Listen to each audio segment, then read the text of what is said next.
दोस्तों, आज हम लोग जानेंगे कि इंडिजेंट पर्सन कौन होते हैं। ये मेरी वीडियो का पार्ट नंबर 2 है। पार्ट नंबर 1 में कुछ बताने के लिए रह गया था, इसकी वजह से हमने दूसरी वीडियो बनाने के प्रयास किए हैं, क्योंकि ये एग्जामिनेशन में बहुत ही इम्पॉर्टेंट होता है। तो दोस्तों, जानने के लिए ये इंडिजेंट मतलब जिसकी माली हालत कमज़ोर है, एकदम से कमज़ोर, जो 1908 में बनी थी सीपीसी, उसमें ये बताया गया है कि 1000 से अगर कम की संपत्ति है तो वो लोग इंडिजेंट पर्सन की कैटेगरी में आते हैं। अब इस ज़माने में कितना उसके पास जो है पैसा रहना चाहिए कि वो इंडिजेंट पर्सन कहलाएगा, ज़रा कमेंट सेक्शन में बताइएगा। तो हम जानने का प्रयास करेंगे आज की इंडिजेंट पर्सन जो होते हैं उनके लिए क्या ऑब्लिगेशन होती है। अब वो कोर्ट के सामने जब यदि वो संतुष्ट कर देते हैं कि हम इंडिजेंट पर्सन हैं, तो उनके लिए जो है वकील साहब भी जो है फ्री में जो है प्रस्तुत कराए जाते हैं, और वो कोर्ट फ़ी को माफ़ कर दिया जाता है।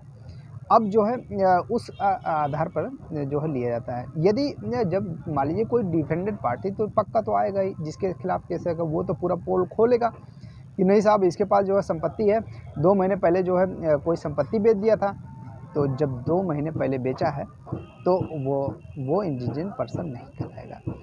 और एक रूल में हम लोगों ने ये भी पढ़ा होगा कि जो 2 वर्ष से पहले कोई संपत्ति थी और वो बिकी है, और 2 वर्ष से पहले की बात है तो अलग बात है, लेकिन विदिन 2 ईयर वो इंडिजेंट पर्सन की कैटेगरी में नहीं आएगा।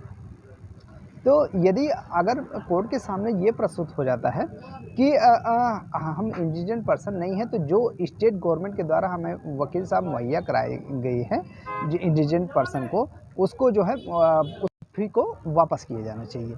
तो इस आधार पर हम लोग ये समझने का प्रयास करेंगे कि कोर्ट फी जब वापस होती है, और ये जो है उन दशाओं में जब उसकी जो है पूरी पोल खुल जाती है कि वो झूठ बोलकर जो है कहा कि मैं इंडिजेंट पर्सन हूँ, और यदि उसके मान लीजिए कोई डिग्री पारित हो गई, या जो है या उसके वो इंडिजेंट पर्सन नहीं है, अब वो उन दशाओं में यदि उसकी मृत्यु भी हो जाती है, तो उसके इनहेरिटेंस यानी उसके जो उत्तराधिकारी, यानी जो उनके लड़का बच्चा रहेंगे, उनसे जो है उस संपत्ति को बेचकर या उनसे जो है वसूली जाएगी। दोस्तों, कभी भी जब प्लेंट दावा करते हैं तो जो बातें सच होनी चाहिए उसको दर्शाना चाहिए। यदि कोई बात झूठ निकलती है तो उल्टा हमारे ऊपर केस लग जाएगा, तो ऐसा कभी नहीं करना चाहिए, क्योंकि हम एक न्याय करने वाले हैं। तो न्याय करने वालों के लिए कभी भी झूठी बातों को कोर्ट के सामने प्रस्तुत नहीं करना चाहिए। कोर्ट जो है हमेशा सच्चाई की तह तक जानने में बहुत ही सक्षम होती है।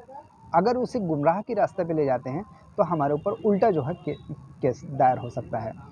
तो दोस्तों, इस आधार पर जो है इंडिजेंट पर्सन को जो है बहुत ही अच्छे से, या मतलब बहुत ही सावधानीपूर्वक कोई बात कहना चाहिए, ताकि जो वो कोर्ट के सामने जो है प्रस्तुत होकर जो है कहे और उसकी बात मानी जाए।